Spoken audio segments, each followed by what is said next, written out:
Hi my dear students, मैं आपका Ravi sir. देखिए भैया, जो आपको हम यहाँ पे बायोलॉजी के 50 महत्वपूर्ण एनसीईआरटी प्रश्नों की श्रृंखला का आज आपको दूसरा पार्ट बताने जा रहे हैं। पहले वाले पार्ट में जो आप सब लोगों का फीडबैक था वो अच्छा था, उसी को ही नजरअंदाज करते हुए हम आपको यहाँ पे बताया किया करते हैं। देखिए 5 आपके लिए आज हम और क्वेश्चन लेकर के आए हुए हैं, तो आप सभी लोग बढ़िया तरीके से इन सभी क्वेश्चंस को देखें। एक गिलास पानी पीने से कितनी कैलोरी ऊर्जा प्राप्त होती है? आप अच्छी तरीके से जानते हो कि जो मनुष्य का शरीर हुआ करता है, उस मनुष्य के शरीर का जो सबसे महत्वपूर्ण एक अगर भार प्रतिशत के आधार पर रखा जाए तो आपके शरीर में 60 से 65% एवं क्या होता है, जल पाया जाता है। कुछ ऐसे भी जानवर होते हैं जैसे हाथी वगैरह होता है, उसमें जल की प्रतिशतता बहुत ज्यादा हुआ करती है। तो यहाँ पे कह रहा है कि एक गिलास पानी पीने से हमें कितनी कैलोरी ऊर्जा प्राप्त होती है। तो आपके सामने पहला ऑप्शन दिया गया है 0, दूसरा आपको ऑप्शन दिया गया है 15 और अगला ऑप्शन है आपके पास 25 और अगला ऑप्शन है आपके पास 50। तो 3 ऑप्शन आपको यहाँ पे 4 ऑप्शन है, इसमें से आपको सही ऑप्शन ये बताना है कि अगर हम कभी भी देखते हो पानी जब पीते हैं तो उसमें ये पूछा जा रहा है आपसे, कितना अच्छा क्वेश्चन है कि अगर एक गिलास पानी आप पी रहे हो तो आपको कितनी कैलोरी क्या हुआ करती है, ऊर्जा प्राप्त हुआ करती है। तो आपको हम बता दे रहे हैं, जल से अगर आप पिया किया करते हो तो जल से आपके शरीर का जो तापमान हुआ करता है, टेम्परेचर होता है, इसी के नियमन की प्रक्रिया होती है और आपके शरीर में जल के साथ जो अन्य तरल पदार्थ होते हैं उनका संवहन होता है और उत्सर्जन की क्रिया में हेल्प किया करता है वाटर। ना कि वाटर आपको क्या किया करता है, एनर्जी प्रोवाइड करने का काम करता है।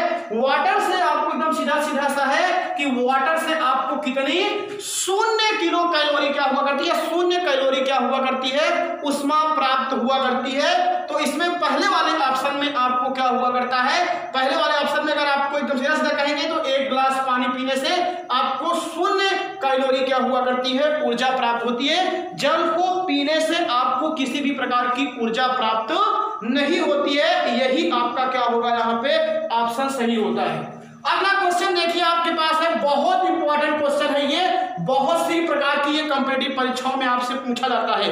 देखिए ध्यान समझिए, यहाँ पे क्वेश्चन है घेघा। घेघा को हम लोग ग्वाइटर भी कहा करते हैं। घेघा नामक रोग किस तत्व की कमी के कारण होता है? पहला क्वेश्चन है, जान लीजिएगा।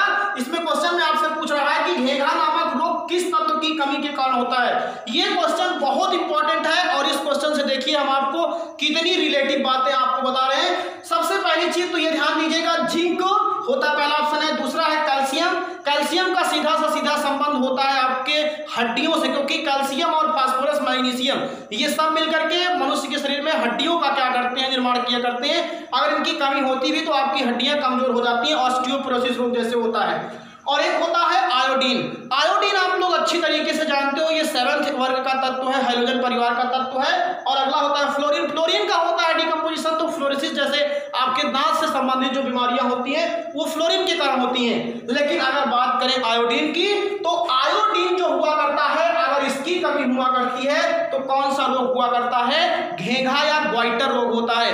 आयोडीन की कमी होने पर कौन सा रोग होता है, घेघा या ग्वाइटर रोग हुआ करता है। ये चीज आप लोग ध्यान दीजिएगा। और जो ये आयोडीन होता है, इसकी अगर आप और जानना चाहते हैं तो ये घेघा रोग जब होता है तो आपके शरीर में पाई जाने वाली जो गले में यहाँ पे थायराइड ग्रंथि होती है। थायराइड एक अंतःस्रावी ग्रंथि है जो मनुष्य के शरीर में पाई जाने वाली सबसे बड़ी ग्रंथि है। थायराइड ग्रंथि से कई हार्मोन निकलते हैं, ट्राईहाइड्रोथायरॉक्सिन, टेट्राहाइड्रोथायरॉक्सिन।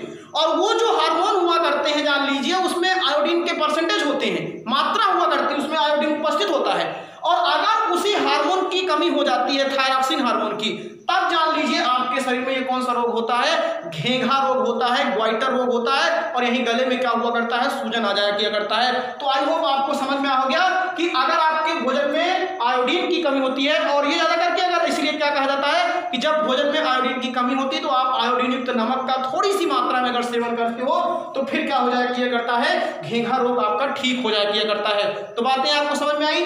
आयोडीन घेघा रोग कौन सी ग्रंथि प्रभावित होती है, थायराइड ग्रंथि प्रभावित होती है। घेघा रोग किस हार्मोन के कारण होता है, तो थायराइड ग्रंथि से जो निकलने वाले हार्मोन होते हैं, थायरॉक्सिन हार्मोन होता है। घेघा रोग में कौन से तत्व की कमी से होता है, वो कौन सा तत्व होता है, आयोडीन की कमी से होता है। आई होप ये पहला वाला दूसरा वाला क्वेश्चन आपको एकदम विधिवत तरीके से समझ में आ गया होगा।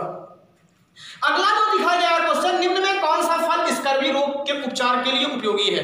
पहली चीज तो आपको यही ध्यान देना चाहिए कि स्कर्वी रोग किस विटामिन की कमी के कारण होता है। तो स्कर्वी रोग जो होता है वो विटामिन सी की कमी के कारण होता है। कौन सा रोग? विटामिन जो सी होता है, अगर विटामिन सी का आपके भोजन में कमी हो जाती है तो आपको स्कर्वी रोग होता है। और स्कर्वी रोग में होता क्या है कि जो आपके दांत होते हैं इनकी जो पकड़ होती है वो मसूड़े से कमजोर हो जाती है और दांतों से फिर ब्लीडिंग होने लगती है, और धीरे धीरे आपके जो दांत होते हैं वो मसूड़ों की पकड़ उनके कमजोर हो जाने के कारण वो आपके क्या हो सकते हैं, बाद में गिर सकते हैं बहुत समय पहले से ही।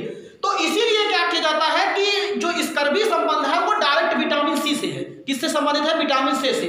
और अब विटामिन सी पाई किसमें जाती है? अब आपके सामने कई फल दिए गए जैसे आम है, पपीता है, आंवला है और बेर है। अब आपके पास जितने हैं जान लीजिएगा, मैंगीफेरा इंडिका आम का वैज्ञानिक नाम आप लोग जानते होंगे।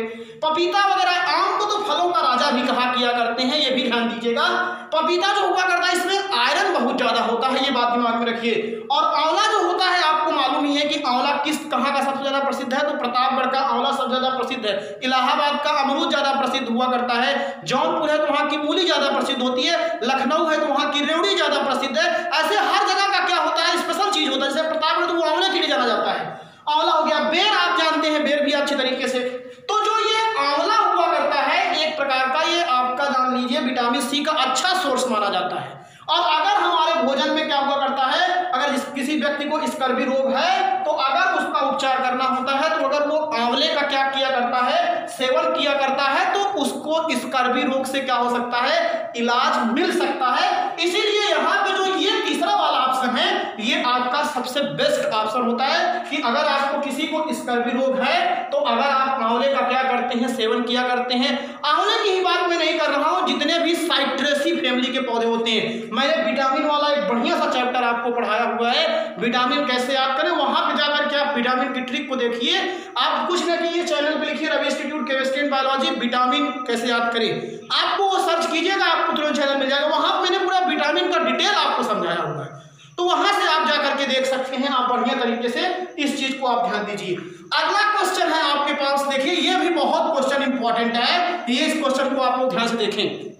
क्या कह रहा है, निम्नलिखित में कौन सा पादप हार्मोन है? निम्नलिखित में कौन सा पादप हार्मोन, चाहे यही पादप हार्मोन कह देता, चाहे यहीं पे फाइटो हार्मोन्स कह देता, आप ये समझ लीजिए। चाहे यही पादप हार्मोन कहता, चाहे फाइटो हार्मोन। फाइटो माने भी क्या हुआ करता है, प्लांट। तो हार्मोन का मतलब सीधा सा यहाँ पे क्या हुआ करता है, आप जानते हो कि पौधों में विभिन्न प्रकार के, जैसे जंतुओं में हार्मोन स्रावित होते हैं वैसे पौधों में भी स्रावित होते हैं। जंतुओं में क्या हुआ करता है, कुछ स्पेशल होते हैं उसी प्रकार की हार्मोन। लेकिन मनुष्य में क्या हुआ करता है, कई प्रकार की अंतःस्रावी ग्रंथियां पाई जाती हैं और उन सभी अंतःस्रावी ग्रंथियों से हार्मोन निकलता है। मनुष्य में कौन कौन सी अंतःस्रावी ग्रंथियां, यहीं से कर शुरू कीजिए। तो ब्रेन में दो है, एक थायराइड हुआ करती है, एक पीयूष होती है आपकी, जो सॉरी ब्रेन में जो हुआ करता है पिट्यूटरी होती है, और एक आपकी क्या हुआ करती है, पीयूष ग्रंथि हुआ करती है। पीयूष ग्रंथि, पिट्यूटरी ग्रंथि, आप जान लीजिएगा। और उसके बाद फिर एक हाइपोथैलेमस भी ब्रेन में होती है, यहाँ पे थायराइड, पैराथायराइड, फिर आगे आइए थाइमस ग्लैंड होती है। फिर अग्न्याशय जो है एक मिश्रित ग्रंथि होती है, उससे हार्मोन और एंजाइम दोनों का स्राव होता है। फिर आप उसके बाद अगर आप जाते हैं तो आपकी थाइमस, उसके बाद एड्रिनल ग्रंथि जो होती है वो वृक्क के ऊपर एक टोपी के समान होती है। फिर मेल और फीमेल में अलग अलग ग्रंथियां होती हैं, टेस्टिस होता है, ओवरी होता है, जिससे विभिन्न प्रकार के हार्मोन निकलते हैं। जब हार्मोन वाला चैप्टर आपको बताते हैं तो वहां पर पूरा एकदम डिटेल आपको मिलेगा पढ़ने के लिए। और सबसे बड़ी चीज आपको ये बता रहे हैं कि ये सब सारी चीजें आपको 10th और 12th लेवल की अगर बायोलॉजी आप पढ़े होते हैं तो वहां पे आपको ये सब चीजें मिल जाती हैं। और मैं आपको इस चैनल पे 12th नहीं, मैं 9th, 10th, 11th, 12th की केमिस्ट्री भी बता रहा हूँ, बायोलॉजी भी पढ़ा रहा हूँ। तो जो बच्चे अगर पढ़ना चाहते हैं तो वहां जाकर के उन सब चीजों को सर्च करके आप बढ़िया आराम से पूरा एकदम विस्तृत नॉलेज ले सकते हैं, जिससे आपके नॉलेज में वृद्धि हो सकती है। तो आइए ध्यान दीजिए भैया, यहाँ पे साइटोकाइनिन, साइटोकाइनिन जो हुआ करता है ये एक प्रकार का, देखिए साइटोकाइनिन, काइनिन का मतलब सीधा सा होता है कि यहाँ साइटो मतलब होता है कोशिका और काइनिन मतलब होता है डिवीजन।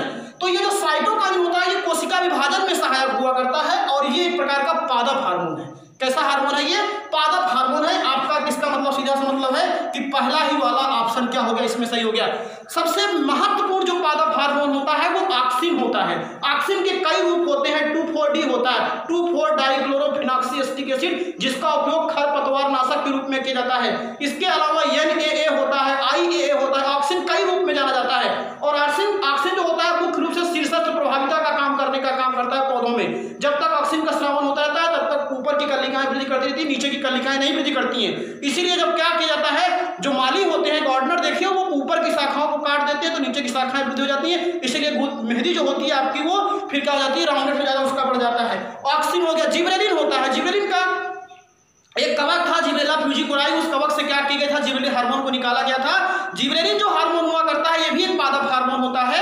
अब ऑक्सिन हो गया, जिबरेलिन हो गया, साइटोकाइनिन हो जाता है, एथिलीन हो जाता है, एब्सिक एसिड हो जाता है, ये सब आपके पादप हार्मोन होते हैं। थायरॉक्सिन जो हुआ करता है ये जंतुओं में, मनुष्य में निकलता है, किस ढंग से निकलता है, थायराइड ढंग से निकलता है। इसके पहले मैंने यहाँ पे इसकी चर्चा कर रखा है। तो थायरॉक्सिन हार्मोन जो होता है ये थायराइड ढंग से निकलता है और इसके कई रूप होते हैं, जैसे टेट्राहाइड्रोथायरॉक्सिन, ट्राईहाइड्रोथायरॉक्सिन, इसके रूप में निकलता है। और ये एक प्रकार का ग्रोथ हार्मोन होता है जो मनुष्य के शरीर में क्या किया करता है, वृद्धि की क्रिया को ये क्या करता है, नियंत्रित किया करता है। खास तौर से जान लीजिएगा मसल्स, हाथ पैर की पेशियों का। और एस्ट्रोजन और एंड्रोजन जान लीजिए, एस्ट्रोजन जो हार्मोन हुआ करता है ये फीमेल की ओवरी से निकलता है और जो फीमेल हुआ करती है उसमें जो सेकेंडरी सेक्सुअल कैरेक्टर होते हैं उसको ये प्रोड्यूस किया करता है। और एस्ट्रोजन का जस्ट अपोजिट होता है एंड्रोजन, जो मेल में क्या हुआ करता है उसके टेस्टिस से निकलता है और उसके सेकेंडरी सेक्सुअल कैरेक्टर को, जैसे स्पर्मेटोजेनेसिस होता है, फीमेल में oogenesis हुआ करता है, मेंस्ट्रुअल साइकिल होती है, इन सब की एक्टिविटीज को ये क्या किया करता है, एस्ट्रोजन हार्मोन आपके फीमेल में किया करता है। इसीलिए एक तरीके से कह सकते हो ये फीमेल की क्या हुआ करता है, ओवरी से निकलता है। और इंसुलिन हार्मोन सब लोग जानते हो कि इंसुलिन हार्मोन जो होता है ये अग्न्याशय की बीटा कोशिकाओं से निकलता है। अग्न्याशय में अल्फा, बीटा और गामा क्या होती है, प्रकार की कोशिकाएं पाई जाती हैं। तो उसी बीटा प्रकार की कोशिकाओं से इंसुलिन नामक हार्मोन निकलता है। इंसुलिन जो हुआ करता है एक प्रकार का ये पेप्टाइड हार्मोन होता है और ये जान लीजिए बहुत इंपॉर्टेंट होता है और ये रक्त में ग्लूकोज और शर्करा की मात्रा को नियंत्रित करता है। और अगर इसकी कमी होती है तो आपके शरीर में मधुमेह, डायबिटीज या शुगर जो बीमारी हुआ करती है वो हो जाती है। इसीलिए इसको भी बहुत याद रखिए। अब एक ही नहीं मैं बता रहा हूं, आप जानिए साइटोकाइनिन का मैंने बता दिया, कोशिका विभाजन काम करने का, ये पादप हार्मोन नहीं है, ये जंतुओं में निकलता है, मनुष्य का ही है। तो इसीलिए यहाँ पे ये सब देखिए मनुष्य में निकलने वाले हार्मोन है। तो यहाँ पे पादप हार्मोन आपका कौन सा हो गया, साइटोकाइनिन हो गया। कौन सा हार्मोन हो गया आपका, साइटोकाइनिन जो हुआ करता है ये आपका किस प्रकार का हार्मोन है, पादप हार्मोन है। इसके अलावा कौन कौन पादप हार्मोन होते हैं, ऑक्सिन होता है, जिबरेलिन होता है, साइटोकाइनिन होता है, एथिलीन। एथिलीन को फलों का पकाने वाला हार्मोन कहा किया करते हैं क्योंकि वो जो फल होता है उसको पकाने का काम किया करता है। एब्सिक एसिड जो होता है ये आपका क्या होता है, फलों में जो वृद्धि की क्रियाएं होती है उसको रोक देता है, इसलिए उसको इनहिबिटर भी कहा किया करते हैं। तो आई होप ये टॉपिक आपका क्लियर हुआ होगा। एक क्वेश्चन के साथ हमारा ये प्रयास होता है कि आपको कई चीजों की क्या करें, जानकारी देने का प्रयास करें। मैं आपको पहले ही बता रखा हूं कि अगर ये आपको सीरीज अच्छी लग रही है और हमारे बताए हुए बातें आपको अच्छी लग रही है तो आप लोग एक बार जरूर ये कीजिएगा कि अगर आप लोग यूट्यूब चैनल पर नए हो तो इस चैनल को सब्सक्राइब करके बेल आइकन को प्रेस कर लेंगे ताकि आपको सारा चैनल की नोटिफिकेशन मिलती रहे। फिर अगला क्वेश्चन है, निम्नलिखित में कौन सा एक मूल तत्व है जो पत्तियों के हरे वर्ण है, पत्तियों में जो हरा रंग होता है उस हरे रंग को प्रदान करने का काम क्लोरोफिल या पर्णहरिम करता है। क्लोरोफिल इंग्लिश वर्ड है और पर्णहरिम हिंदी है, जान लीजिएगा। जैसे मनुष्य के रक्त का लाल रंग कौन प्रदान करता है, हीमोग्लोबिन। हीमोग्लोबिन में हीम क्या होती है, प्रोटीन होती, हीम वर्णक होता है, ग्लोबिन क्या होती है, प्रोटीन होती है। तो वैसे पत्तियों में जो हरा रंग प्रदान करने का काम करता है वो आपका क्लोरोफिल या पर्णहरिम होता है, उपस्थित होता है। इसमें देखिए कह रहा है कि निम्नलिखित में कौन सा एक मूल तत्व, मूल का मतलब क्या कि उसका मुख्य एलिमेंट क्या होता है, आपके हरे वर्णक में उपस्थित होता है। मतलब अगर जो बच्चे क्लोरोफिल का स्ट्रक्चर पढ़े होंगे वो बता देंगे। और ये क्वेश्चन भी बहुत इंपॉर्टेंट है, ये भी आप जान लीजिए। ये कई प्रकार के कॉम्पिटिटिव एग्जाम में क्या किया गया, पूछा गया है। इसमें जो पहला ऑप्शन है मैग्नीशियम, दूसरा ऑप्शन है फास्फोरस, तीसरा ऑप्शन है लौह और अगला ऑप्शन है कैल्शियम। ये सिंबल भी मैंने यहाँ पे लिख रखा है सबका। तो अगर इसको आप देखेंगे तो जो मैग्नीशियम हुआ करता है यही आपका सही ऑप्शन है। जब आप क्लोरोफिल का स्ट्रक्चर देखा किया करते हो, बहुत इंपॉर्टेंट है, जान लीजिए।